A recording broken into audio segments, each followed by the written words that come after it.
आता एक राजकीय बातमी समोर येते। पुण्यामध्ये कोथरूड विधानसभेवरून भाजपमध्ये चांगलीच रस्सीखेच सुरू असल्याचं दिसतंय। भाजप शहर विकास समितीचे अध्यक्ष आणि माजी नगरसेवक अमोल बलवडकर हे कोथरूड विधानसभेतनं लढवण्यास निवडणूक इच्छुक आहेत। कोथरूडमध्ये सध्या उच्च आणि तंत्रशिक्षण मंत्री चंद्रकांत पाटील हे आमदार आहेत। तर रक्षाबंधनाच्या पार्श्वभूमीवर अमोल बालवडकर यांनी शक्ती प्रदर्शन करत कोथरूड विधानसभेतनं इच्छुक असल्याचं स्पष्ट केलं। दरम्यान पक्ष मला संधी देईल असा विश्वास त्यांनी व्यक्त केलाय। तसंच पक्षानं माझा विचार न केल्यास योग्य तो निर्णय घेईल असंही म्हणत त्यांनी एक सूचक इशारा दिलाय।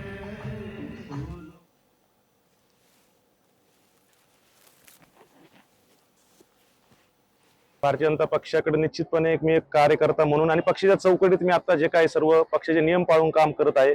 कार्यकर्त्यांनी पक्ष वाढवणं, पक्षाचं चिन्ह जनतेपर्यंत पोहोचवणं हे काही त्याच्यामध्ये काही वाईट गोष्ट नाही। मला असं वाटतं की येणाऱ्या काळामध्ये भारतीय जनता पक्ष एक निवडून येणारा उमेदवार म्हणून निश्चितपणे माझ्यासारख्या कार्यकर्त्याला संधी दिली अशी मला आशा आहे।